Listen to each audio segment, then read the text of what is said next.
जय श्री राम दोस्तों आज मैं आपको लेके जा रही हूँ जम्मू के अखनूर में चिनाब नदी के किनारे स्थित एक प्राचीन गुफा जो है पांडव गुफा। मान्यता यह है कि पांडवों ने अपने 12 वर्ष के वनवास के अंतिम वर्ष यानी अज्ञातवास में कुछ समय यहाँ व्यतीत किया था। ये जगह करीब 5155 साल से भी अधिक पुरानी है। अज्ञातवास के दौरान पांडव अपना भेष और नाम बदलकर कौरवों से छिपकर इसी जगह पर रुके थे। तो चलिए चलते हैं पांडव गुफा की तरफ। तो ये है इस गुफा का मेन एंट्रेंस, यानी कि आपको ये सीढ़ियां दिख रही हैं। इसकी तरफ आपको एक तरफ पांडव गुफा लिखा हुआ भी नजर आ रहा है। तो मैं यहाँ पे ना अपनी माताजी और अपनी बेटी के साथ आई हूँ। तो ये सीढ़ियां जो चढ़ रहे हैं वो मेरी माताजी और मेरी बेटी है। तो चलिए चलते हैं और आपको दिखाते हैं ये पांडव गुफा।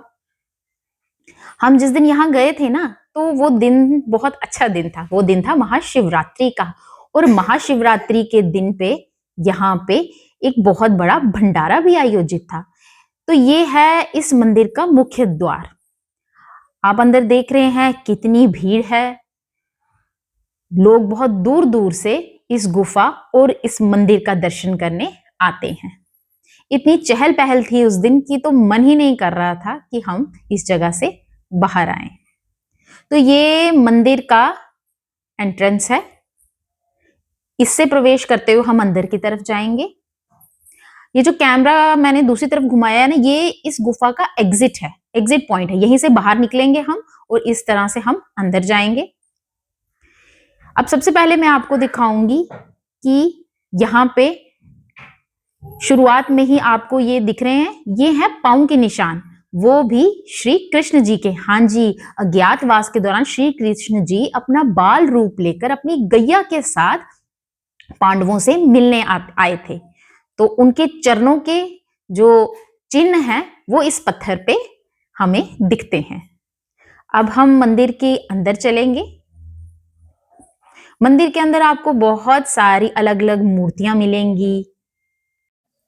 श्रद्धालु बहुत सारे आए हुए थे। तो देखिए यहाँ हमारे देवी देवताओं की मूर्तियां हैं। इसके अलावा यहाँ पर स्वयं शंभु शिवलिंग है जिसकी पूजा पांडव प्रतिदिन किया करते थे। और आज शिवरात्रि का दिन था तो श्रद्धालु भी शिव जी की पूजा कर रहे थे। ये जो आपको मूर्तियां दिख रही हैं ना, जो पत्थर पे बनी हुई हैं, ये 5 पांडव और द्रौपदी इनकी मूर्तियां हैं। देखिए इनके ऊपर नाम भी लिखा हुआ है। पत्थर पे ये मूर्तियां इतनी सुंदर नक्काशी हुई हैं कि देख के तो भाई मन बहुत खुश हो जाता है। तो हमें तो बहुत मजा आया, तो मैंने सोचा मैं आपके लिए भी एक छोटी सी वीडियो बना लूं। अब हम यहाँ से अंदर होते हुए जा रहे हैं। इसी के साथ आपको एक छोटा सा मैं तप स्थान दिखाऊंगी। ये वो तप स्थान है जहां पे पांडव बैठ के तप किया करते थे। ये रास्ता है इस गुफा से बाहर निकलने का। तो ये अभी इस गुफा से होते हुए हम इस द्वार से बाहर की तरफ चले जाएंगे। तो ये रास्ता है बाहर निकलने का। अब ये जो मैं आपको दिखा रही हूं, ये है पांडवों का तप स्थान जहां बैठ के वो तप किया करते थे। तो इस रास्ते से होते हुए हम बाहर आ जाएंगे। और ये रही मैं। गुफा ये छोटी नहीं है, अब इसका रास्ता बंद कर दिया गया है। कुछ लोग कहते हैं ये गुफा का रास्ता श्रीनगर की तरफ जाता है, तो इसलिए इस रास्ते को बंद कर दिया गया है। अब हम बाहर की तरफ चल रहे हैं। बाहर तो इतनी रौनक थी उस दिन कि देख के मन बहुत खुश हुआ। यहाँ लोग भंडारा आयोजित करते हैं। अपनी श्रद्धा के अनुसार लोगों को पकवान खिलाते हैं, फल दिया जाता है। इससे बाहर अगर हम देखेंगे तो इतना खूबसूरत आपको व्यू दिखेगा चिनाब रिवर का, तो बहुत सुंदर नजारा था।